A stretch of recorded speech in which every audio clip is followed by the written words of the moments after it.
ಈ ಸಿನಿಮಾದ ಆರಂಭದಲ್ಲಿ ಜೆನ್ನಿ ಅನ್ನುವಂತ ಯುವತಿಯನ್ನ ತೋರಿಸುವುದರೊಂದಿಗೆ ಈ ಸಿನಿಮಾ ಶುರುವಾಗುತ್ತೆ. ಅವಳು ತನ್ನ ಫಾದರ್ ಜೊತೆ ಮಿಡ್ ನೈಟ್ ಅಲ್ಲಿ ತಿರುಗಾಡ್ಕೊಂಡು ಬರೋದಕ್ಕಂತ ಹೊರಕ್ಕೆ ಹೋಗ್ತಾಳೆ. ಅಂಡ್ ಅಲ್ಲಿ ಒಂದು ಸೆಲ್ಫಿಯನ್ನ ತೆಗೆದುಕೊಂಡು ತನ್ನ ಬಾಯ್ ಫ್ರೆಂಡ್ ಆದಂತ ಜೋಯಲ್ಗೆ ಅದನ್ನು ಸೆಂಡ್ ಮಾಡ್ತಾಳೆ. ಆ ಟೈಮಲ್ಲಿ ಜೋಯಲ್ ಕೂಡ ಬೈಕ್ ರೈಡ್ ಮಾಡ್ತಾ ಇರ್ತಾನೆ. ಆದ್ರೆ ಸಡನ್ ಆಗಿ ಪೆಟ್ರೋಲ್ ಖಾಲಿ ಆಗಿದ್ದರಿಂದ ಬೈಕ್ ಅನ್ನ ಸೈಡ್ ಅಲ್ಲಿ ನಿಲ್ಲಿಸ್ತಾನೆ. ಆ ಟೈಮಲ್ಲಿ ಜೆನ್ನಿ ಕಳಿಸಿದ್ದಂತ ಫೋಟೋವನ್ನ ನೋಡಿದ್ದರಿಂದ ತಕ್ಷಣ ಅವನು ಜೆನ್ನಿಗೆ ಕಾಲ್ ಮಾಡಿ ಈ ಟೈಮಲ್ಲಿ ಅಲ್ಲಿ ಏನ್ ಮಾಡ್ತಾ ಇದೀಯ ಅಂತ ಜೋಯಲ್ ಕೇಳ್ತಾನೆ. ಅದಕ್ಕೆ ಜೆನ್ನಿ, ನೀನ್ ನನ್ನ ಬಿಟ್ಟು ಒಬ್ನೇ ಬೈಕ್ ರೈಡಿಂಗ್ ಹೋಗಿದ್ಯಲ್ವಾ, ಹಾಗಾಗಿ ನಾನು ಕೂಡ ಒಬ್ಬ ಹೊಸ ಬಾಯ್ ಫ್ರೆಂಡ್ ಜೊತೆ ಹೊರಗ್ ಬಂದಿದ್ದೀನಿ ಅಂತ ಹೇಳಿ ಫೋನ್ ಕಟ್ ಮಾಡ್ತಾಳೆ. ಇದರಿಂದಾಗಿ ಫುಲ್ ಟೆನ್ಷನ್ ಆದಂತಹ ಜೋಯಲ್ ತನ್ನ ಫ್ರೆಂಡ್ ಜೊತೆ ಇವಳೇನ್ ಗುರು ಈ ತರ ಎಲ್ಲ ಮಾಡ್ತಿದ್ದಾಳೆ ಅಂತಾನೆ. ಅದಕ್ಕೆ ಅವನ ಫ್ರೆಂಡ್, ಬ್ರೋ ಅವಳ ಆತರ ಅಲ್ಲ, ಮೋಸ್ಟ್ಲಿ ನಿನ್ನನ್ನು ಆಟವಾಡ್ಸೋದಕ್ಕಂತ ಹೀಗ್ ಮಾಡ್ತಿರ್ಬೋದಷ್ಟೇ ಅಂತಾನೆ. ಆದ್ರೆ ಸ್ವಲ್ಪ ಸಮಯದಲ್ಲಿ ಜೆನ್ನಿ ತನ್ನ ಫಾದರ್ ಜೊತೆ ಸೆಲ್ಫಿಯನ್ನು ತೆಗೆದುಕೊಂಡು ಜೋಯಲ್ಗೆ ವಾಟ್ಸ್ಆಪ್ ಮಾಡಿದಾಗ ಅದನ್ನ ನೋಡಿದಂತ ಜೋಯಲ್ ಮನಸ್ಸು ಕೂಲ್ ಆಗುತ್ತೆ. ನೆಕ್ಸ್ಟ್ ಡೇ ಮಾರ್ನಿಂಗ್ ಜೋಯಲ್ ಇದ್ದೇಳ್ತಾನೆ. ಅಷ್ಟರಲ್ಲಿ ಅವನ ಎದುರಿಗೆ ಅವರಪ್ಪ ಪ್ರತ್ಯಕ್ಷ ಆಗಿರ್ತಾರೆ. ನಾನು ಲೋನ್ಗೋಸ್ಕರ ದುಡ್ಡನ್ನು ಇಟ್ಟಿದ್ರೆ ಅದನ್ನ ತಗೊಂಡು ನೀನು ಟ್ರಿಪ್ಗೆ ಯಾಕೆ ಹೋಗಿದ್ದೆ ಅಂತ ಸಿಟ್ಟಾಗಿ ಮಾತಾಡ್ತಾರೆ.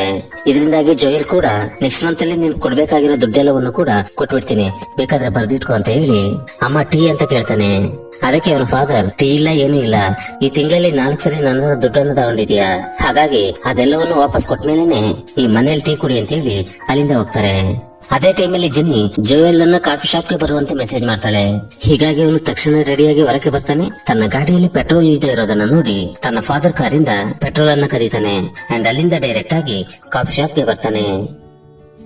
ಆಗ ಜೆನ್ನಿ ಮಾತಾಡ್ತಾ, ಇನ್ನು ಎಷ್ಟು ದಿನ ಅಂತ ಖಾಲಿ ಆಗಿರ್ತೀಯ, ಯಾವ್ದಾದ್ರು ಒಂದು ಕೆಲಸವನ್ನ ನೋಡ್ಕೊಂಡು ಬೇಗ ಸೆಟ್ಲ್ ಆಗ್ಬಾರ್ದಾ ಅಂತ ಕೇಳ್ತಾಳೆ. ಅದಕ್ಕೆ ಜೋಯಲ್, ಸರಿ ನೋಡ್ಕೊಳ್ತೀನಿ ಅಂತ ಹೇಳ್ತಾನೆ. ಹೀಗೆ ಅವರಿಬ್ರು ಕೆಲವಾರು ದಿನಗಳ ಕಾಲ ಹೊರಗಡೆ ಮೀಟ್ ಮಾಡ್ತಾ ಲಾಂಗ್ ಡ್ರೈವ್ ಹೋಗ್ತಾ ಎಂಜಾಯ್ ಮಾಡ್ತಾ ಇರ್ತಾರೆ. ಆನಂತರ ಒಂದಿನ ಜೆನ್ನಿಯ ಬರ್ತ್ಡೇ ಬಂದಿದ್ದರಿಂದ ಜೋಯಲ್ ಅವಳಿಗೊಂದು ಚೆನ್ನಾಗಿರುವಂತ ಗಿಫ್ಟ್ ಕೊಡ್ಬೇಕು ಅಂತ ಅನ್ಕೊಳ್ತಾನೆ. ಹಾಗೇನೆ ಅವನು ಮನೆಯಲ್ಲಿ ಕೂತ್ಕೊಂಡು ಒಂದಷ್ಟು ಕೆಲಸ ಮಾಡಿ ಒಂದು ಪ್ರಾಜೆಕ್ಟ್ ಫೈಲ್ ಅನ್ನ ಒಂದು ಕಂಪನಿಗೆ ಕಳಿಸಿಕೊಡ್ತಾನೆ. ಆದ್ರೆ ಆ ಕಂಪನಿಯವರಿಗೆ ಜೋಯಲ್ ಸೆಂಡ್ ಮಾಡಿದ್ದಂತ ಪ್ರಾಜೆಕ್ಟ್ ಇಷ್ಟವಾಗದೆ ಹೋಗಿದ್ದರಿಂದ ಅದನ್ನ ರಿಜೆಕ್ಟ್ ಮಾಡ್ತಾರೆ. ಇದರಿಂದಾಗಿ ಜೋಯಲ್ ತುಂಬಾ ಡಿಸಪಾಯಿಂಟ್ ಆಗ್ತಾನೆ. ಇನ್ನು ಮಾರನೇ ದಿನನೇ ಜೆನ್ನಿಯ ಬರ್ತ್ಡೇ ಆಗಿರೋದ್ರಿಂದ ಅವಳಿಗೆ ಕಾಲ್ ಮಾಡಿ ನಿನಗೆ ಯಾವ ಗಿಫ್ಟ್ ಬೇಕು ಅಂತ ಕೇಳ್ತಾನೆ. ಆದ್ರೆ ಜೆನ್ನಿ ತನಗೆ ಯಾವ ಗಿಫ್ಟ್ ಬೇಕು ಅಂತ ಹೇಳಿದ್ದರಿಂದ ಅದನ್ನ ಕೇಳಿದಂತ ಜೋಯಲ್ ಶಾಕ್ ಆಗ್ತಾನೆ. ಅಂಡ್ ಅದೇನು ಅನ್ನೋದು ನಿಮ್ಗೆ ಮುಂದೆ ಗೊತ್ತಾಗುತ್ತೆ. ಇನ್ನು ಜೆನ್ನಿ ಕೇಳಿದಂತ ಗಿಫ್ಟ್ ಅನ್ನ ತೆಗೆದುಕೊಂಡು ಜೋಯಲ್ ಜೆನ್ನಿ ಮನೆಗೆ ಹೋಗ್ತಾನೆ. ಅಲ್ಲಿ ಜೆನ್ನಿ ಜೋಯಲ್ ಮೇಲಕ್ಕೆ ಬರೋದಕ್ಕಂತ ಒಂದು ಹಗ್ಗದಲ್ಲಿ ಮಾಡಿದಂತ ಏಣಿಯನ್ನ ಕೆಳಕ್ಕೆ ಬಿಡ್ತಾಳೆ. ಅಂಡ್ ಅದನ್ನ ಎತ್ಕೊಂಡು ಜೋಯಲ್ ಜೆನ್ನಿ ರೂಮ್ ಒಳಗೆ ಹೋಗ್ತಾನೆ. ಆ ಟೈಮಲ್ಲಿ ಜೋಯಲ್ ಜೆನ್ನಿ ಕೇಳಿದಂತ ಗಿಫ್ಟ್ ನ ಜೊತೆಗೆ ಒಂದು ಹೆಲ್ಮೆಟ್ ಅನ್ನು ಕೂಡ ತಂದು ಕೊಡ್ತಾನೆ. ಆಗ ಜೆನ್ನಿ ಅವನ ಜೊತೆ ಮಾತಾಡ್ತಾ, ನನಗೆ ರೈಡ್ ಮಾಡೋದಕ್ಕೆ ಬೈಕೇ ಇಲ್ಲ ಅಂದ್ಮೇಲೆ ಈ ಹೆಲ್ಮೆಟ್ ಏನಕ್ಕೆ ಅಂತ ಅವನ ಹತ್ರ ಹೇಳ್ತಾ, ನಾನು ಹೇಳಿದಂತ ಗಿಫ್ಟ್ ತಂದಿದ್ಯಾ ಅಂತ ಕೇಳ್ತಾಳೆ. ಆಗ ಜೋಯಲ್ ತನ್ನ ಬ್ಯಾಗಿಂದ 2 ಬಿಯರ್ ಬಾಟಲ್ ಗಳನ್ನ ತೆಗೆದು ಅವಳಿಗೆ ಕೊಡ್ತಾನೆ. ಆ ಟೈಮಲ್ಲಿ ಅವರಿಬ್ಬರು ಕೂಡ ಬಿಯರ್ ಅನ್ನ ಕುಡಿತಾ ಎಂಜಾಯ್ ಮಾಡ್ತಾ ಇರ್ತಾರೆ. ಫೈನಲಿ ಜೆನ್ನಿ ಮತ್ತು ಜೋಯಲ್ ಖುಷಿಯಿಂದ ಮೈ ಮರೆತು ಶಾರೀರಿಕವಾಗಿ ಒಂದಾಗ್ತಾರೆ. ಮಾರನೇ ದಿನ ಬೆಳಿಗ್ಗೆ ಜೆನ್ನಿ ಎದ್ದೇಳುವಷ್ಟರಲ್ಲಿ ಅಷ್ಟರಲ್ಲಾಗ್ಲಿ ಜೋಯಲ್ ಅಲ್ಲಿಂದ ಹೊರಟು ಹೋಗಿರ್ತಾನೆ. ಅದೇ ಟೈಮಲ್ಲಿ ಜೆನ್ನಿಯ ಫಾದರ್ ಹೊರಗಿನಿಂದ ಡೋರ್ ಅನ್ನ ಓಪನ್ ಮಾಡುವಂತೆ ಮಗಳಿಗೆ ಹೇಳ್ತಾರೆ. ಇದರಿಂದ ಗಾಬರಿಯಾದಂತ ಜೆನ್ನಿ ತಕ್ಷಣ ಎದ್ದು ಅಲ್ಲೆಲ್ಲ ಕರೆಕ್ಟ್ ಆಗಿ ಸೆಟ್ ಮಾಡಿ ಡೋರ್ ಅನ್ನು ಓಪನ್ ಮಾಡ್ತಾಳೆ.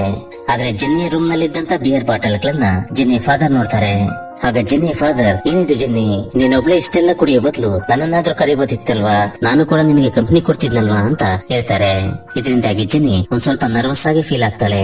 ಸೀನ್ ಕಟ್ ಮಾಡಿದ್ರೆ ಜೆನ್ನಿಯ ಫಾದರ್ ಮತ್ತು ಮದರ್ ಜೆನ್ನಿಯ ಬರ್ತ್ಡೇಯನ್ನ ಗ್ರ್ಯಾಂಡ್ ಆಗಿ ಸೆಲೆಬ್ರೇಟ್ ಮಾಡಿ ಅವಳಿಗೆ ಒಂದು ಸ್ಕೂಟಿಯನ್ನ ಗಿಫ್ಟ್ ಆಗಿ ಕೊಡ್ತಾರೆ. ಅದಕ್ಕೆ ಜೆನ್ನಿ ತನ್ನ ಫಾದರ್ ಗೆ ಥ್ಯಾಂಕ್ಸ್ ಹೇಳಿ ಹೊರಕ್ಕೆ ಬಂದು ತುಂಬಾ ಸಂತೋಷದಿಂದ ತನ್ನ ಸ್ಕೂಟಿಯನ್ನು ರೈಡ್ ಮಾಡ್ತಾ ಹೋಗ್ತಾ ಇರ್ತಾಳೆ. ಆನಂತರ ಅವಳು ಜೋಯಲ್ ಅನ್ನು ಒಂದು ಕಾಫಿ ಶಾಪ್ ಅಲ್ಲಿ ಮೀಟ್ ಮಾಡ್ತಾಳೆ. ಮತ್ತೆ ಅವಳು ಹೇಳ್ತಾಳೆ, ನಿನಗೆ ನಮ್ ಡ್ಯಾಡ್ ನನಗೆ ಸ್ಕೂಟಿಯನ್ನ ಗಿಫ್ಟ್ ಆಗಿ ಕೊಡ್ತಾರೆ ಅಂತ ಹೇಗ್ ಗೊತ್ತು ಅಂತ ಕೇಳ್ತಾಳೆ. ಆಗ ಜೋಯಲ್, ಒಬ್ಬ ಹುಡುಗ ಒಂದು ಹುಡುಗಿಯನ್ನ ಲವ್ ಮಾಡಿದಾನೆ ಅಂದ್ರೆ ಅವಳ ಹಿಂದೆ ಅವಳ ಸುತ್ತಮುತ್ತ ಏನ್ ನಡೀತಾ ಇರುತ್ತೆ ಅನ್ನೋದನ್ನ ಖಂಡಿತವಾಗ್ಲೂ ತಿಳ್ಕೊಳ್ತಾ ಇರ್ತಾನೆ. ಯಾಕಂದ್ರೆ ಅದು ಒಬ್ಬ ಗಂಡಸಿನ ಲಕ್ಷಣ ಅಂತ ಹೇಳಿ ನಾನು ನಿನ್ನ ಫಾದರ್ ಶೋರೂಮ್ ಇಂದ ಹೊರಕ್ಕೆ ಬರೋದನ್ನ ನೋಡಿದ್ದೆ, ಹಾಗಾಗಿನೇ ನಿನ್ನ ಸ್ಕೂಟಿಗೆ ಮ್ಯಾಚ್ ಆಗೋ ತರ ಒಂದು ಹೆಲ್ಮೆಟ್ ಅನ್ನ ಗಿಫ್ಟ್ ಮಾಡಿದೆ ಅಂತ ಹೇಳ್ತಾನೆ. ಆನಂತರ ಅವರಿಬ್ಬರು ಕೂಡ ಆ ಸ್ಕೂಟಿಯಲ್ಲಿ ರೈಡ್ ಮಾಡ್ತಾ ತುಂಬಾ ಖುಷಿಯಾಗಿ ಇಬ್ಬರು ಜೊತೆಯಲ್ಲಿ ಮಾತಾಡ್ತಾ ಜಾಲಿಯಾಗಿ ರೈಡ್ ಮಾಡ್ತಾ ಇರ್ತಾರೆ. ಹೀಗೆ ಅವರಿಬ್ಬರು ಇನ್ನೊಂದಷ್ಟು ದಿನಗಳ ಕಾಲ ಹ್ಯಾಪಿಯಾಗಿ ಸುತ್ತಾಡ್ತಾ ಮಾತಾಡ್ತಾ ತಮ್ಮಿಬ್ಬರ ಲವ್ ಅನ್ನ ಮುಂದಕ್ಕೆ ತಗೊಂಡೋಗ್ತಾ ಇರ್ತಾರೆ. ಆನಂತರ ಒಂದಿನ ಜೋಯಲ್ ಬರ್ತ್ಡೇ ಕೂಡ ಬರುತ್ತೆ. ಇಬ್ಬರು ಸೇರಿ ಆ ಬರ್ತ್ಡೇಯನ್ನ ಸೆಲೆಬ್ರೇಟ್ ಮಾಡ್ತಾರೆ.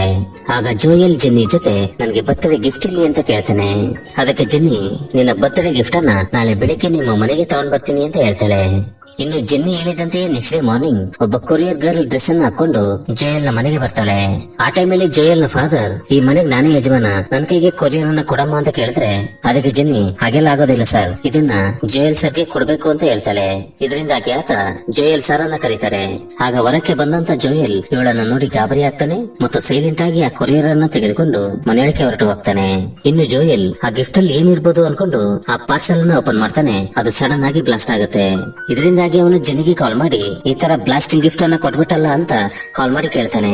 ಅದಕ್ಕೆ ಜೆನ್ನಿ ನಗ್ತಾ ಆ ಬಾಕ್ಸ್ ಒಳಗೆ ಇನ್ನೊಂದು ಸಣ್ಣ ಬಾಕ್ಸ್ ಇದೆ, ಅದನ್ನ ಓಪನ್ ಮಾಡಿ ನೋಡು, ಒಂದ್ ವೇಳೆ ಆ ಗಿಫ್ಟ್ ನಿನ್ಗೆ ಇಷ್ಟವಾದ್ರೆ ನನಗೊಂದು ಸೆಲ್ಫಿ ತೆಗೆದು ಕಳಿಸು ಅಂತ ಹೇಳಿ ಫೋನ್ ಕಾಲ್ ಕಟ್ ಮಾಡ್ತಾಳೆ. ಆಗ ಜೋಯಲ್ ಆ ಚಿಕ್ಕ ಬಾಕ್ಸ್ ಅನ್ನ ಓಪನ್ ಮಾಡ್ತಾನೆ ಮತ್ತು ಅದರೊಳಗೆ ಇದ್ದಂತ ಒಂದು ವಾಚ್ ಅನ್ನ ನೋಡಿ ಖುಷಿ ಆಗ್ತಾ ಒಂದು ಸೆಲ್ಫಿಯನ್ನ ತೆಗೆದು ಜೆನ್ನಿಗೆ ಸೆಂಡ್ ಮಾಡ್ತಾನೆ. ಇನ್ನು ಜೋಯಲ್ ನ ಸೆಲ್ಫಿಯನ್ನ ನೋಡಿದಂತಹ ಜೆನ್ನಿ ತುಂಬಾ ಖುಷಿ ಆಗ್ತಾಳೆ. ಸೀನ್ ಕಟ್ ಮಾಡಿದ್ರೆ ಆನಂತರ ಒಂದಿನ ಜೆನ್ನಿ ಇದ್ದಕ್ಕಿದ್ದಂತೆ ವಾಮಿಟ್ ಮಾಡಿಕೊಳ್ಳತೊಡಗ್ತಾಳೆ. ಅದನ್ನು ನೋಡಿದಂತ ಅವಳ ಪೇರೆಂಟ್ಸ್ ಗಾಬರಿಯಾಗಿ ಜೆನ್ನಿ ನೀನ್ ಹೋಗಿ ರೆಸ್ಟ್ ಮಾಡು ಅಂತ ಹೇಳ್ತಾರೆ. ಮಾರನೇ ದಿನ ಜೆನ್ನಿ ಜೋಯಲ್ ನನ್ನ ಮೀಟ್ ಮಾಡಿ ಇನ್ನೊಂದ್ 3 ತಿಂಗಳಲ್ಲಿ ನನ್ನ ಹೊಟ್ಟೆ ಇನ್ನೊಂದ್ ಸ್ವಲ್ಪ ಮುಂದಕ್ಕೆ ಬೆಳೆಯುತ್ತೆ, ಪ್ರೆಸೆಂಟ್ ನಾನು ಪ್ರೆಗ್ನೆಂಟ್ ಅಂತ ಹೇಳ್ತಾಳೆ. ಆಗ ಜೋಯಲ್ ಏನು ಪ್ರೆಗ್ನೆಂಟಾ, ಅದ್ಯಾವಾಗಾಯ್ತು ಅಂತ ಕೇಳ್ತಾನೆ. ಅದಕ್ಕೆ ಜೆನ್ನಿ ಅದ್ಯಾಗಾಯ್ತು ಅಂತ ನಿನ್ ಗೊತ್ತಿಲ್ವಾ, ಇನ್ನೊಂದ್ 3 ತಿಂಗಳಲ್ಲಿ ನೀನೊಂದು ಜಾಬ್ ಅನ್ನು ನೋಡ್ಕೊಂಡು ನನ್ನ ಮದುವೆ ಮಾಡ್ಕೋ, ಇಲ್ಲದೆ ಹೋದ್ರೆ ನಾನು ಡೈರೆಕ್ಟ್ ಆಗಿ ನಿಮ್ ಮನೆಗೆ ಬರ್ತೀನಿ, ನಿನ್ನ ಫಾದರ್ ಹತ್ರ ನಡೆದಿದ್ದೆಲ್ಲವನ್ನೂ ಕೂಡ ಹೇಳ್ಬಿಡ್ತೀನಿ ಅಂತ ಹೇಳಿ ಅಲ್ಲಿಂದ ಹೋಗ್ತಾಳೆ. ಜೆನ್ನಿಯ ಈ ಮಾತುಗಳನ್ನ ಕೇಳಿ ಜೋಯಲ್ ತುಂಬಾ ಟೆನ್ಷನ್ ಆಗ್ತಾನೆ. ಏನ್ ಒಂದ್ಸಾರಿಗೆ ಪ್ರೆಗ್ನೆಂಟ್ ಆಗ್ಬಿಟ್ಲಾ, ಏನಪ್ಪ ಮಾಡೋದೀಗ ಅಂತ ರಾತ್ರಿ ಎಲ್ಲ ಟೆನ್ಷನ್ ಆಗ್ತಾ ಇರ್ತಾನೆ. ಆ ಟೈಮಲ್ಲಿ ಜೆನ್ನಿ ಜೋಯಲ್ಗೆ ಕಾಲ್ ಮಾಡ್ತಾಳೆ. ನನಗೀಗ ಮಾವಿನಕಾಯಿ ತಿನ್ಬೇಕು ಅಂತ ಆಸೆ ಆಗ್ತಾ ಇದೆ, ಹಾಗಾಗಿ ತಕ್ಷಣ ಮಾವಿನಕಾಯಿಗಳನ್ನ ತಗೊಂಡು ಮನೆಗ್ ಬಾ ಅಂತಾಳೆ. ಈ ಟೈಮಲ್ಲಿ ಎಲ್ಲಿ ಮಾವಿನಕಾಯಿಗಳನ್ನ ಹುಡ್ಕೋದು ಅನ್ನೋದು ಜೋಯಲ್ಗೆ ಅಸಲು ಅರ್ಥವಾಗೋದಿಲ್ಲ. ಹೀಗಾಗಿ ಅವನು ಆ ರಾತ್ರಿಯಲ್ಲಿ ತನ್ನ ಫ್ರೆಂಡ್ ಗೆ ಕಾಲ್ ಮಾಡ್ತಾನೆ. ಯಾಕಂದ್ರೆ ಅವನ ಹೆಂಡತಿ ಪ್ರೆಗ್ನೆಂಟ್ ಆಗಿರೋದ್ರಿಂದ ಮೋಸ್ಟ್ಲಿ ಅವ್ರ ಮನೆಯಲ್ಲಿ ಮಾವಿನಕಾಯಿಗಳು ಇಟ್ಟಿರ್ಬೋದು ಅಂತ ಅವನಿಗೆ ಕಾಲ್ ಮಾಡ್ತಾನೆ. ಆದ್ರೆ ಅವನ ಮನೆಯಲ್ಲೂ ಕೂಡ ಮಾವಿನಕಾಯಿ ಇಲ್ಲದೆ ಹೋಗಿದ್ರಿಂದ ತನ್ನ ಅಂಕಲ್ ಮನೆ ಹತ್ರ ಇರುವಂತ ಮಾವಿನ ಮರ ಜ್ಞಾಪಕಕ್ಕೆ ಬರುತ್ತೆ. ಸೊ ಹಾಗಾಗಿ ಅವನು ಆ ಮಾವಿನ ಮರದ ಹತ್ರಕ್ಕೆ ಹೋಗ್ತಾನೆ. ಇನ್ನು ಅವನ ಅಂಕಲ್ ಮರದಿಂದ ಮಾವಿನಕಾಯಿಗಳನ್ನ ಕಿತ್ತುಕೊಡ್ತಾ ಈ ಟೈಮಲ್ಲಿ ನಿನ್ಗೆ ಏನ್ ಮಾವಿನಕಾಯಿ ಅಂತ ಕೇಳ್ತಾರೆ. ಅದಕ್ಕೆ ಜೋಯಲ್ ನಾನೊಂದು ಹೊಸ ಪ್ರಾಜೆಕ್ಟ್ ಅನ್ನ ತಯಾರು ಮಾಡ್ತಾ ಇದ್ದೀನಿ, ಅದಕ್ಕೆ ಈ ಮಾವಿನಕಾಯಿಗಳು ಕಂಪಲ್ಸರಿ ಬೇಕು ಅಂತ ಪ್ರೆಗ್ನೆಂಟ್ ಮ್ಯಾಟರ್ ಅನ್ನ ಕವರ್ ಮಾಡ್ತಾನೆ. ಅದಕ್ಕೆ ಜೋಯಲ್ ನ ಅಂಕಲ್ ಸರಿ ಮಾಡು ನಿನ್ನ ಪ್ರಾಜೆಕ್ಟ್ ಅನ್ನ ನೋಡಿ ನಿನ್ನ ಫಾದರೇ ಶಾಕ್ ಆಗಿ ಬಿಡ್ಬೇಕು ಅಂತ ಹೇಳ್ತಾರೆ. ಆಗ ಜೋಯಲ್ ಆ ಪ್ರಾಜೆಕ್ಟ್ ಏನಾದ್ರೂ ಹೊರಕ್ಕೆ ಬಂದ್ರೆ ನನ್ನ ಫಾದರೇ ಅಲ್ಲ ನೀವು ಕೂಡ ಶಾಕ್ ಆಗ್ಬಿಡ್ತೀರಿ ಅಂತ ಹೇಳಿ ಅಲ್ಲಿಂದ ಜೆನ್ನಿಯ ಮನೆ ಕಡೆ ಹೋಗ್ತಾನೆ. ಅಲ್ಲಿ ಜೆನ್ನಿಗೆ ಮಾವಿನಕಾಯಿಗಳನ್ನ ಕೊಟ್ಟು ಈ ಮಾವಿನಕಾಯಿಗಳ ಜೊತೆಯಲ್ಲಿ ಒಂದು ಲೆಟರ್ ಕೂಡ ಇದೆ, ಅದನ್ನು ಕೂಡ ಒಂದ್ಸಾರಿ ನೋಡು ಅಂತ ಹೇಳ್ತಾನೆ. ಅಂಡ್ ಆ ಲೆಟರ್ ಅಲ್ಲಿ ನೀನ್ ಈಗ್ಲೂ ಕೂಡ ಪ್ರೆಗ್ನೆಂಟ್ ಆಗಿ ಇರೋದಕ್ಕೆ ಡಿಸೈಡ್ ಮಾಡಿದ್ಯಾ ಅಂತ ಇರುತ್ತೆ. ಅದನ್ನ ಓದಿದಂತ ಜೆನ್ನಿಗೆ ಕೋಪ ಬರುತ್ತೆ. ಹೀಗಾಗಿ ಅವಳು ತನ್ನ ಹತ್ರ ಇದ್ದಂತ ಮಾವಿನಕಾಯಿಯಿಂದ ಜೋಯಲ್ಗೆ ಹೊಡಿತಾಳೆ. ಹೀಗಾಗಿ ಜೋಯಲ್ ಅಲ್ಲಿಂದ ಓಡಿ ಹೋಗ್ತಾನೆ. ಮಾರನೇ ದಿನ ಜೋಯಲ್ ತನ್ನ ಫ್ರೆಂಡ್ ಮನೆಗೆ ಹೋಗಿ ಗರ್ಭಿಣಿಯಾಗಿರುವಂತ ಅವನ ವೈಫ್ ಹತ್ರ ಮಾತಾಡ್ತಾ ಪ್ರೆಗ್ನೆಂಟ್ ಆಗಿರುವಂತವ್ರಿಗೆ ಏನೇನ್ ತಿನ್ಬೇಕನ್ಸುತ್ತೆ ಮತ್ತು ಅವರ ಬಾಡಿ ಯಾವಾಗ ದಪ್ಪ ಆಗುತ್ತೆ ಅಂತ ಕೇಳ್ತಾನೆ. ಅದಕ್ಕೆ ಅವನ ಫ್ರೆಂಡ್ ಹೆಂಡತಿ ಅದೆಲ್ಲ ಅವರ ಬಾಡಿ ಮೇಲೆ ಡಿಪೆಂಡ್ ಆಗಿರುತ್ತೆ, ಅದು ಅಲ್ಲದೆ ಆ ಟೈಮಲ್ಲಿ ಮಾವಿನಕಾಯಿಗಳನ್ನ ಮತ್ತು ನೇರಳೆ ಹಣ್ಣುಗಳನ್ನ ತಿನ್ಬೇಕನ್ನಿಸ್ತಾ ಇರುತ್ತೆ ಅಂತ ಹೇಳ್ತಾಳೆ. ಆನಂತರ ಜೆನ್ನಿ ಮಸಾಲೆ ದೋಸೆ ತಿನ್ಬೇಕು ಅಂತಿದ್ದರಿಂದ ಜೋಯಲ್ ಅವಳಿಗೋಸ್ಕರ ಮಸಾಲೆ ದೋಸೆಯನ್ನ ತಗೊಂಡೋಗಿ ಕೊಡ್ತಾನೆ. ಆಗ ಅವನು ಜೆನ್ನಿಗೆ ನಿನ್ಗೇನಾದ್ರೂ ಮಸಾಲೆ ದೋಸೆ ತಿನ್ಬೇಕಂದ್ರೆ ಸ್ವಿಗ್ಗಿ ಝೊಮ್ಯಾಟೋನಲ್ಲಿ ಆರ್ಡರ್ ಮಾಡ್ಕೊಳ್ಳೋದಲ್ವಾ, ಯಾವಾಗ್ಲೂ ನನಗೆ ಯಾಕೆ ಆರ್ಡರ್ ಮಾಡ್ತಾ ಇರ್ತೀಯ ಅಂತ ಕೇಳ್ತಾನೆ. ಅದಕ್ಕೆ ಜೆನ್ನಿ ನನ್ನ ಈ ಪ್ರೆಗ್ನೆನ್ಸಿಗೆ ಕಾರಣ ಸ್ವಿಗ್ಗಿ ಝೊಮ್ಯಾಟೋ ಅಲ್ಲ, ಕೇವಲ ನೀನು, ಹಾಗಾಗಿ ನನಗೇನೇ ಬೇಕಂದ್ರೂ ಕೂಡ ನೀನೆ ತಂದ್ಕೊಡ್ಬೇಕು ಅಂತಾಳೆ. ಆನಂತರ ಜೋಯಲ್ ಚೆಕಪ್ ಮಾಡಿಸ್ಕೊಳ್ಳೋದಕ್ಕೋಸ್ಕರ ಹಾಸ್ಪಿಟ್ಲಿಗೆ ಬರ್ತೀಯಾ ಅಂತ ಜೆನ್ನಿಯನ್ನ ಕೇಳ್ತಾನೆ. ಅದಕ್ಕೆ ಜೆನ್ನಿ ಚೆಕಪ್ ಮಾಡಿಸ್ಕೊಳ್ಳೋದು ಒಳ್ಳೆ ವಿಷಯನೇ, ಸೊ ನಾನು ಬರ್ತೀನಿ ಅಂತ ಹೇಳ್ತಾಳೆ. ಆದ್ರೆ ಜೋಯಲ್ ಜೆನ್ನಿಗೆ ಅಬಾರ್ಷನ್ ಮಾಡಿಸೋದಕ್ಕೋಸ್ಕರ ಅವಳನ್ನ ಹಾಸ್ಪಿಟಲ್ಗೆ ಕರ್ಕೊಂಡು ಹೋಗ್ಬೇಕು ಅಂತ ಅನ್ಕೊಂಡಿರ್ತಾನೆ. ಸೊ ಅದೇ ರೀತಿ ಜೋಯಲ್ ಹಾಸ್ಪಿಟಲ್ಗೆ ಹೋಗ್ತಾನಾದ್ರೂ ಜೆನ್ನಿ ಹಾಸ್ಪಿಟಲ್ಗೆ ಬರೋದಿಲ್ಲ. ಅಷ್ಟರಲ್ಲಿ ಡಾಕ್ಟರ್ ಜೋಯಲ್ ಅನ್ನ ಒಳಕ್ಕೆ ಕರೆದಿದ್ದರಿಂದ ಆತ ಒಳಗೆ ಹೋಗ್ತಾನೆ. ನೀವು ಅಬಾರ್ಷನ್ ಮಾಡಿಸೋದಕ್ಕಿಂತ ಮುಂಚೆ ಅಲ್ಲಿರುವಂತ ಕೌನ್ಸಿಲಿಂಗ್ ರೂಮ್ ನಲ್ಲಿ ಒಂದು ವಿಡಿಯೋವನ್ನ ನೋಡಿ ಅಂತ ಹೇಳಿ ಅಲ್ಲಿಂದ ಕಳಿಸ್ತಾರೆ. ಇನ್ನು ಕೌನ್ಸಿಲಿಂಗ್ ರೂಮ್ ನೊಳಕ್ಕೆ ಹೋಗಿ ಅಲ್ಲಿದ್ದಂತ ಟಿವಿಯಲ್ಲಿ ಆ ವಿಡಿಯೋವನ್ನ ನೋಡಿದ ನಂತರ ಅಬಾರ್ಷನ್ ಮಾಡಿಸ್ಬೇಕು ಅನ್ನುವಂತ ನಿರ್ಧಾರವನ್ನ ಕೈ ಬಿಡ್ತಾನೆ. ಅಸಲಿಗೆ ಆ ವಿಡಿಯೋದಲ್ಲಿ ಏನಿದೆ ಅಂತ ಅನ್ನೋದಾದ್ರೆ ಅಬಾರ್ಷನ್ ಅನ್ನ ಮಾಡಿಸ್ಕೊಳ್ಳೋದ್ರಿಂದ ಭೂಮಿಗೆ ಬಂದು ಜಗತ್ತನ್ನ ನೋಡ್ಬೇಕಾದಂತ ಮಗುವನ್ನ ಹೊಟ್ಟೆಯಲ್ಲೇ ಕೊಂದು ಹಾಕಿದಂತ ಆಗುತ್ತೆ ಹಾಗೂ ಅದರ ಬದುಕುವ ಹಕ್ಕನ್ನ ಕಿತ್ಕೊಂಡಂಗಾಗುತ್ತೆ. ಇನ್ನು ಹೊಟ್ಟೆಯಲ್ಲಿರುವಂತ ಭ್ರೂಣ ಮಗುವಾಗಿ ಪರಿವರ್ತನೆಯಾದ ನಂತರ ಕೊಲ್ಲುವುದಕ್ಕಿಂತ ಅದಕ್ಕಿಂತಲೂ ಮುಂಚೆನೆ ಮಕ್ಕಳು ಬೇಡ ಅಂತ ಡಿಸೈಡ್ ಮಾಡ್ಕೊಳ್ಳೋದು ಒಳ್ಳೇದು ಅಂತ ಇರುತ್ತೆ. ಅಂಡ್ ಅದನ್ನ ನೋಡಿದಂತ ಮತ್ತು ಮನುಷ್ಯತ್ವ ಇರುವಂತ ಯಾರೇ ಆದ್ರೂ ಕೂಡ ಅಬಾರ್ಷನ್ ಮಾಡಿಸ್ಬೇಕು ಅನ್ನುವಂತವರ ಆಲೋಚನೆಯನ್ನೇ ನಾಶ ಮಾಡುತ್ತೆ. ಸೊ ಈ ಮೂವಿಯಲ್ಲಿರುವಂತ ಜೋಯಲ್ ಕೂಡ ಆ ವಿಡಿಯೋವನ್ನ ನೋಡಿದ ನಂತರ ಅಬಾರ್ಷನ್ ಮಾಡಿಸ್ಬೇಕು ಅನ್ನುವಂತ ಆಲೋಚನೆಯನ್ನೇ ಬದಲಿಸಿಕೊಳ್ತಾನೆ. ಸೀನ್ ಕಟ್ ಮಾಡಿದ್ರೆ ಒಂದಿನ ಜೆನ್ನಿ ಜಾಯಲ್ಗೆ ಕಾಲ್ ಮಾಡಿ ಗರ್ಭಿಣಿಯಾಗಿ ಇರ್ಬೇಕಾದ್ರೆ ಯಾವ ತರದ ಎಕ್ಸರ್ಸೈಸ್ ಗಳನ್ನ ಮಾಡ್ಬೇಕು ಮತ್ತು ಅವ್ರು ಹೇಗಿರ್ಬೇಕು ಅನ್ನೋದನ್ನ ನಿನ್ನ ಮದರ್ ಹತ್ರ ಕೇಳಿ ನನಗೆ ಹೇಳು ಅಂತ ಹೇಳ್ತಾಳೆ. ಇದರಿಂದ ಜೋಯಲ್ಗೆ ತನ್ನ ತಾಯಿ ಹತ್ರ ಈ ಬಗ್ಗೆ ಹೇಗ್ ಕೇಳ್ಬೇಕು ಅನ್ನೋದು ಅರ್ಥವಾಗುತ್ತಿಲ್ಲ. ಅದೇ ಟೈಮಲ್ಲಿ ಜೋಯಲ್ಗೆ ಒಂದು ಒಳ್ಳೆ ಆಲೋಚನೆ ಬರುತ್ತೆ. ಅದೇನಂದ್ರೆ ಜೋಯಲ್ ನ ಮದರ್ ಯಾವಾಗ್ಲೂ ಅಡಿಗೆ ವಿಡಿಯೋಗಳನ್ನ ಮಾಡ್ತಾ ಯೂಟ್ಯೂಬ್ ನಲ್ಲಿ ಅಪ್ಲೋಡ್ ಮಾಡ್ತಾ ಇರ್ತಾರೆ. ಹಾಗಾಗಿ ಜೋಯಲ್ ತನ್ನ ಮದರ್ ಹತ್ರಕ್ಕೆ ಹೋಗಿ, ಮಾಮ್, ನೀನು ಯೂಟ್ಯೂಬ್ ಅಲ್ಲಿ ಸ್ಟಾರ್ ಆಗ್ಬೇಕಂದ್ರೆ ಮಹಿಳೆಯರು ಗರ್ಭಿಣಿಯಾದಾಗಿನಿಂದ ಅವರ ಮಕ್ಕಳನ್ನ ಇರೋವರೆಗೂ ಅವ್ರು ಏನ್ ಮಾಡ್ಬೇಕು, ಅವ್ರು ಹೇಗಿರ್ಬೇಕು, ಅವರ ಫುಡ್ ಮತ್ತು ಹೆಲ್ತ್ ಹೇಗೆಲ್ಲ ಕಾಪಾಡ್ಕೊಳ್ಬೇಕು ಅನ್ನುವಂತ ವಿಷಯಗಳ ಬಗ್ಗೆ ನೀನು ವಿಡಿಯೋಗಳನ್ನ ಮಾಡಿದ್ರೆ ನೀನು ಟಾಪ್ ಸ್ಟಾರ್ ಆಗೋಗ್ತೀಯ ಅಂತ ಹೇಳ್ತಾನೆ. ಹೀಗಾಗಿ ಜೋಯಲ್ ನ ಮದರ್ ನನ್ ಮಗ ಹೇಳಿದಂತ ಐಡಿಯಾಗಳು ಕೂಡ ಒಂಥರ ಚೆನ್ನಾಗಿನೇ ಇದಾವೆ ಅನ್ಕೊಂಡು ಗರ್ಭಿಣಿ ಹೆಂಗಸರಿಗೆ ಹೆಲ್ತ್ ಟಿಪ್ಸ್ ಅನ್ನ ಹೇಳ್ತಾ ಇರ್ತಾರೆ. ಅಂಡ್ ಜೆನಿ ಕೂಡ ಜೋಯಲ್ ಮದರ್ ಹೇಳುವಂತ ಟಿಪ್ಸ್ ಅನ್ನ ಫಾಲೋ ಮಾಡ್ತಾ ಇರ್ತಾಳೆ. ಸೀನ್ ಕಟ್ ಮಾಡಿದ್ರೆ ಜೋಯಲ್ ಚರ್ಚ್ಗೆ ಹೋಗ್ತಾನೆ ಮತ್ತು ಅಲ್ಲಿರುವಂತ ಫಾದರ್ ಅನ್ನ ಮೀಟ್ ಮಾಡಿ, ನಾನೊಂದು ಹುಡುಗಿಯನ್ನ ಪ್ರೀತಿಸಿ ಶಾರೀರಿಕವಾಗಿ ಅವಳೊಂದಿಗೆ ಇಂಟಿಮೇಟ್ ಆಗಿದ್ದೀನಿ, ಹಾಗಾಗಿ ನೀವು ನನ್ನ ಈ ತಪ್ಪನ್ನ ಕ್ಷಮಿಸಿ ನಮ್ಮಿಬ್ಬರನ್ನು ಕೂಡ ಒಂದ್ ಮಾಡಿ ಅಂತ ಕೇಳ್ಕೊಳ್ತಾನೆ. ಇದರಿಂದಾಗಿ ಆ ಚರ್ಚ್ ನ ಫಾದರ್ ಜೋಯಲ್ ನ ಬಗ್ಗೆ ಮಾತಾಡೋದಕ್ಕಂತ ಜೋಯಲ್ ಫಾದರ್ ಹತ್ರಕ್ಕೆ ಹೋಗ್ತಾರೆ. ಮತ್ತು ಜಾಬ್ ಇಲ್ದೇ ಇದ್ರೆ ಏನಂತೆ, ಒಂದ್ ವೇಳೆ ಮದುವೆ ಆದ್ಮೇಲೆ ಕೂಡ ಅವನಿಗೆ ಜಾಬ್ ಸಿಗ್ಬೋದು, ಹಾಗಾಗಿ ಜೋಯಲ್ಗೆ ಒಂದ್ ಮದುವೆ ಮಾಡ್ಬಿಡಿ ಅಂತ ಹೇಳ್ತಾರೆ. ಅದನ್ನ ಕೇಳಿದಂತ ಜೋಯಲ್ ನ ಪೇರೆಂಟ್ಸ್, ನನ್ನ ಮಗನಿಗೆ ಮದುವೆ ಆಗುವಂತ ವಯಸ್ಸೇನು ಬಂದಿಲ್ಲ, ಅವನಿನ್ನು ಚಿಕ್ಕ ಹುಡುಗ, ಹಾಗಾಗಿ ಅವನಿಗೆ ಈಗಲೇ ಮದುವೆ ಮಾಡೋದು ಕರೆಕ್ಟ್ ಅಲ್ಲ ಅಂತ ಹೇಳಿ ಜೋಯಲ್ ನ ಮದುವೆಗೆ ಒಪ್ಕೊಳ್ಳೋದಿಲ್ಲ. ಇದರಿಂದಾಗಿ ಆ ಚರ್ಚ್ ಫಾದರ್ ಅಲ್ಲಿಂದ ಹೊರಟು ಹೋಗ್ತಾರೆ. ಸೊ ಆನಂತರ ಜೋಯಲ್ ಜಾಬ್ಗೋಸ್ಕರ ಒಂದು ಕಂಪನಿ ಇಂಟರ್ವ್ಯೂಗೆ ಹೋಗ್ತಾನೆ. ಆದ್ರೆ ಅಲ್ಲಿ ಜೋಯಲ್ ಸಬ್ಮಿಟ್ ಮಾಡಿದಂತ ಪ್ರಾಜೆಕ್ಟ್ ರೊಟೀನ್ ಆಗಿ ಇದ್ದಿದ್ದರಿಂದ, ನೀವು ಇನ್ನೇನಾದ್ರೂ ಹೊಸದಾಗಿ ಆಲೋಚನೆ ಮಾಡಿ ಡಿಫ್ರೆಂಟ್ ಆದಂತ ಪ್ರಾಜೆಕ್ಟ್ ಅನ್ನ ರೆಡಿ ಮಾಡ್ಕೊಂಡು ಬನ್ನಿ, ನಾವು ಗ್ಯಾರಂಟಿಯಾಗಿ ನಮ್ಮ ಕಂಪನಿಗೆ ನಿಮ್ಮನ್ನ ಅಪಾಯಿಂಟ್ ಮಾಡ್ಕೊಳ್ತೀವಿ ಅಂತ ಹೇಳ್ತಾರೆ. ಇದರಿಂದಾಗಿ ಜೋಯಲ್ ತುಂಬಾ ಡಿಸಪಾಯಿಂಟ್ ಆಗಿ ಹೊರಕ್ಕೆ ಬಂದ್ಬಿಡ್ತಾನೆ. ಇನ್ನು ಅದೇ ಟೈಮಲ್ಲಿ ಜೋಯಲ್ ನ ಫಾದರ್ ಜೋಯಲ್ಗೆ ಕಾಲ್ ಮಾಡಿ, ನೀನು ಅರ್ಜೆಂಟ್ ಆಗಿ ಮನೆಗೆ ಬಾ, ನಿನ್ನ ಹತ್ರ ಒಂದ್ ಸ್ವಲ್ಪ ಮಾತಾಡೋದಿದೆ ಅಂತ ಹೇಳ್ತಾರೆ. ಆಗ ಜೋಯಲ್ಗೆ ತಾನು ಮಾಡಿರುವಂತ ತಪ್ಪು ನೆನಪಾಗುತ್ತೆ. ಅದೇನಂದ್ರೆ ಒಬ್ಬ ವ್ಯಕ್ತಿಗೆ ಕೊಡೋದಕ್ಕಂತ ಅವನ ಫಾದರ್ 30,000 ರೂಪಾಯಿಯನ್ನ ಕೊಟ್ಟಿರ್ತಾರೆ. ಅದರೊಳಗಿಂದ 10,000 ರೂಪಾಯಿಯನ್ನ ಜೋಯಲ್ ಯೂಸ್ ಮಾಡ್ಕೊಂಡಿರ್ತಾನೆ. ಅಂಡ್ ಅದನ್ನ ತಿಳ್ಕೊಂಡಂತ ಜೋಯಲ್ ನ ಫಾದರ್ಗೆ ಮಗನ ಮೇಲೆ ತುಂಬಾ ಕೋಪ ಬರುತ್ತೆ. ಇನ್ನು ಮನೆಗೆ ಹೋದಂತ ಜೋಯಲ್ ಏನು ಕೂಡ ತಿನ್ನದೆ ಮೇಲಕ್ಕೆ ಹೋಗಿ ಸೋಫಾದಲ್ಲಿ ಕೂತ್ಕೋತಾನೆ. ಆಗ ಅವನ ಮದರ್ ಅವನ ಹತ್ರಕ್ಕೆ ಬಂದು ಒಂದ್ ಸ್ವಲ್ಪ ಊಟ ಮಾಡು ಅಂತ ಹೇಳಿದ್ರು ಕೂಡ ನನಗೇನು ಬೇಡ ಅಂತ ಅವ್ರ ಅಮ್ಮನ ಮೇಲೇನೆ ಕೂಗಾಡ್ತಾನೆ. ಇನ್ನು ಅದೇ ಟೈಮಲ್ಲಿ ಜೋಯಲ್ ನ ಫಾದರ್ಗೆ ಸ್ಟ್ರೋಕ್ ಬಂದಿದ್ದರಿಂದ ಅವರನ್ನ ಹಾಸ್ಪಿಟಲ್ಗೆ ಕರ್ಕೊಂಡು ಹೋಗ್ತಾರೆ.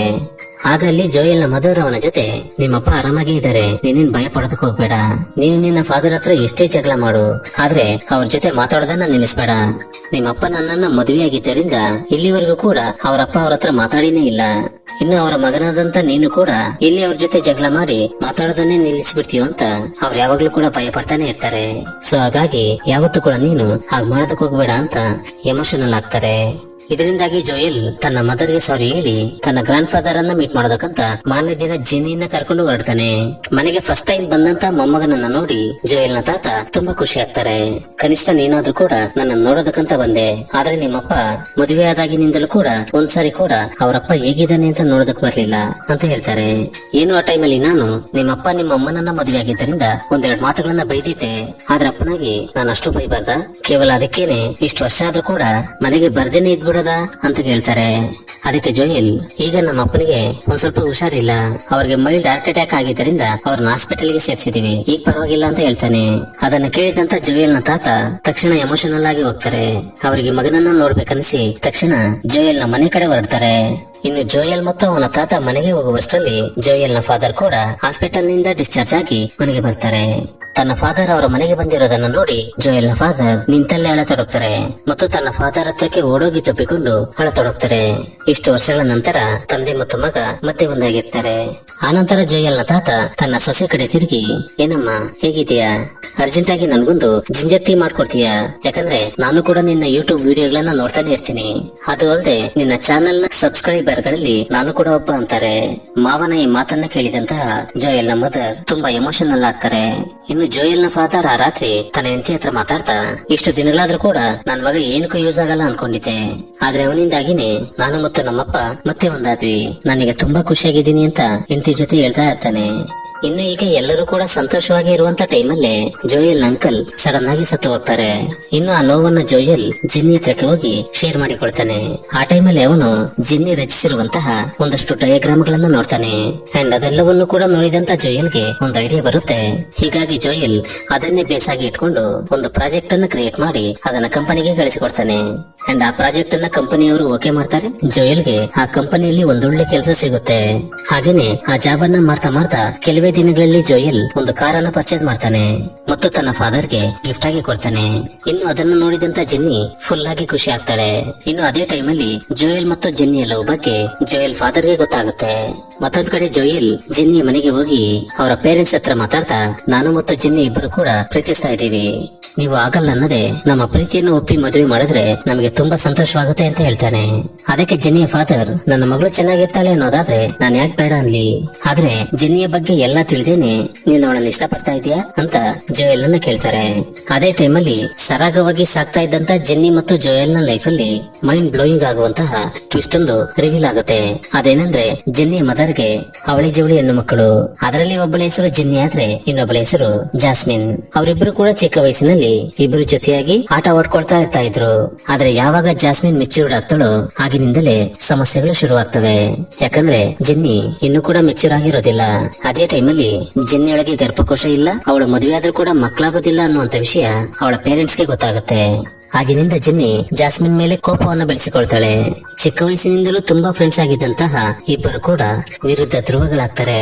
ಇನ್ನು ಒಂದಿನ ಜಿನ್ನಿ ಹೊಟ್ಟೆ ನೋವಿನಿಂದ ಹೊರಳಾಡ್ತಾ ಇರೋದನ್ನ ನೋಡಿ ಜಿನ್ನಿಯ ಮದರ್ ಮಗಳ ಹತ್ರಕ್ಕೆ ಹೋಗ್ತಾರೆ. ಆಗ ಜಿನ್ನಿ, ನಾನು ಕೂಡ ಈಗ ಮೆಚ್ಯೂರ್ ಆಗಿದ್ದೀನಿ ಅಂತ ತನ್ನ ಮದರ್ ಹತ್ರ ಹೇಳ್ತಾಳೆ. ಆದ್ರೆ ಜಿನ್ನಿ ಸುಳ್ಳು ಹೇಳ್ತಾ ಇದ್ದಾಳೆ ಅನ್ನೋದು ಅವಳ ಮದರ್ಗೆ ಗೊತ್ತಾಗಿ ಹೋಗುತ್ತೆ. ಯಾಕಂದ್ರೆ ಅವಳ ಬಾತ್ರೂಮ್ ಅಲ್ಲಿ ಒಂದು ರೆಡ್ ಕಲರ್ ಬಾಟಲ್ ಕೆಳಗೆ ಬಿದ್ದಿರುತ್ತೆ. ಆಗ ಜಿನ್ನಿಯ ಮದರ್ ಜಿನ್ನಿಯೊಳಗೆ ಯಾವ್ದೋ ಪ್ರಾಬ್ಲಮ್ ಇದೆ ಅನ್ನೋದನ್ನ ಅರ್ಥ ಮಾಡಿಕೊಳ್ತಾಳೆ. ಹೀಗಿರ್ಬೇಕಾದ್ರೆ ಜಿನ್ನಿ ಒಂದಿನ ಚಾಕುವನ್ನು ಹಿಡಿದು ಜಾಸ್ಮಿನ್ ಅನ್ನ ಕೊಲ್ಲೋದಕ್ಕೆ ಹೋಗ್ತಾಳೆ. ಆದ್ರೆ ಅಷ್ಟರಲ್ಲಿ ಅವರ ಪೇರೆಂಟ್ಸ್ ಅಲ್ಲಿಗೆ ಬಂದು ಜಾಸ್ಮಿನ್ ಅನ್ನ ಸೇವ್ ಮಾಡ್ತಾರೆ. ಹಾಗಾಗಿನೇ ಜಾಸ್ಮಿನ್ ಅನ್ನ ಬೇರೆ ಹಾಸ್ಟೆಲ್ ನಲ್ಲಿಟ್ಟು ಓದಿಸ್ತಾ ಇದ್ದಾರೆ ಅನ್ನೋದು ಜೋಯಲ್ಗೆ ಗೊತ್ತಾಗುತ್ತೆ. ಸೊ ಆಗಿನಿಂದಲೂ ಕೂಡ ನಾವು ಜಿನ್ನಿಯನ್ನ ಒಬ್ಬ ಸೈಕಾಲಜಿಸ್ಟ್ ಹತ್ರ ಕರ್ಕೊಂಡು ಹೋಗ್ತಾ ಇದೀವಿ ಅಂತ ಜಿನ್ನಿಯ ಮದರ್ ಜೋಯಲ್ ಹತ್ರ ಹೇಳ್ತಾರೆ. ಅಂದ್ರೆ ಈಗ ಜಿನ್ನಿ ತಾನು ಪ್ರೆಗ್ನೆಂಟ್ ಅಂತ ಬರೀ ಊಹೆಯಲ್ಲಿ ಬದುಕ್ತಾ ಇದ್ದಾಳೆ ಅನ್ನೋದು ಜೋಯಲ್ಗೆ ಅರ್ಥವಾಗುತ್ತೆ. ಆಗ ಜಿನ್ನಿಯ ಫಾದರ್ ಏನೇ ಆದ್ರೂ ಕೂಡ ಎಲ್ಲವನ್ನೂ ಕೂಡ ಮುಂದೆನೆ ಆಲೋಚನೆ ಮಾಡಿ ಡಿಸಿಷನ್ ಅನ್ನ ತಗೊಳ್ಬೇಕು. ಯಾಕಂದ್ರೆ ಒಂದ್ ವೇಳೆ ನೀನು ಅವಳನ್ನ ಮದುವೆಯಾಗಿ ಆಮೇಲೆ ಅವಳಿಗೆ ಮಕ್ಕಳಾಗೋದಿಲ್ಲ ಅಂತ ಗೊತ್ತಾದ್ಮೇಲೆ ಅವಳಿಗೆ ತೊಂದರೆ ಕೊಡಬಾರ್ದು ಅಂತ ಇದೆಲ್ಲವನ್ನು ಕೂಡ ಮೊದಲು ಹೇಳ್ತಿದ್ದೀನಿ ಅಂತ ಜಿನ್ನಿಯ ಫಾದರ್ ಹೇಳ್ತಾರೆ. ಅದಕ್ಕೆ ಜೋಯಲ್ ಹೇಳ್ತಾನೆ, ನಾನು ಈಗಲೂ ಕೂಡ ಜಿನ್ನಿಯನ್ನೇ ಪ್ರೀತಿಸ್ತಾ ಇದ್ದೀನಿ, ಅವಳು ನನ್ನ ಜೊತೆಯಲ್ಲಿದ್ರೆ ಅವಳು ತನ್ನ ಊಹೆಗಳಿಂದ ಗ್ಯಾರಂಟಿ ಹೊರಗೆ ಬರ್ತಾಳೆ ಅಂತ ಜಿನ್ನಿಯ ಫಾದರ್ ಹತ್ರ ಹೇಳ್ತಾನೆ. ಇನ್ನು ಜೋಯಲ್ ನ ಮಾತುಗಳನ್ನ ಕೇಳಿದಂತಹ ಜಿನ್ನಿಯ ಪೇರೆಂಟ್ಸ್ ತುಂಬಾ ಸಂತೋಷ ಪಡ್ತಾರೆ. ಸೀನ್ ಕಟ್ ಮಾಡಿದ್ರೆ 3 ವರ್ಷಗಳ ನಂತರ ಜಿನ್ನಿ ಮತ್ತು ಜೋಯಲ್ ಇಬ್ಬರು ಕೂಡ ಅವರವರ ಪೇರೆಂಟ್ಸ್ ಜೊತೆ ಒಂದು ಹಾಸ್ಪಿಟಲ್ ನಲ್ಲಿ ಇರ್ತಾರೆ. ಅಂದ್ರೆ ಈಗಾಗಲೇ ಜೋಯಲ್ ಮತ್ತು ಜಿನ್ನಿಗೆ ಮದುವೆಯಾಗಿ 3 ವರ್ಷಗಳಾಗಿ ಹೋಗಿರ್ತವೆ. ಹಾಗಾಗಿ ಅವರಿಬ್ಬರಿಗೆ ಒಂದು ಮಗು ಜನ್ಮಿಸ್ತಾ ಇರುತ್ತೆ. ಅದೇಗೆ ಅಂದ್ರೆ ಸರೋಗೆಸಿ ಮೂಲಕ. ಸೊ ಜಿನ್ನಿ ಸಿಸ್ಟರ್ ಆದಂತ ಜಾಸ್ಮಿನ್ ಜಿನ್ನಿಗೋಸ್ಕರ ಒಂದು ಮಗುವಿಗೆ ಜನ್ಮವನ್ನ ಕೊಟ್ಟು ಆ ಮಗುವನ್ನ ತನ್ನ ತಂಗಿಯಾದಂತ ಜಿನ್ನಿಯ ಕೈಗೆ ಕೊಡ್ತಾಳೆ. ಸೊ ಇದರಿಂದಾಗಿ ಅವರ ಫ್ಯಾಮಿಲಿಯವರೆಲ್ಲರೂ ಕೂಡ ತುಂಬಾ ಸಂತೋಷವಾಗಿರ್ತಾರೆ. ಸೊ ಈ ಹ್ಯಾಪಿ ಮೂಮೆಂಟ್ ನೊಂದಿಗೆ ಈ ಸಿನಿಮಾ ಎಂಡ್ ಆಗುತ್ತೆ. ನಮಸ್ಕಾರ.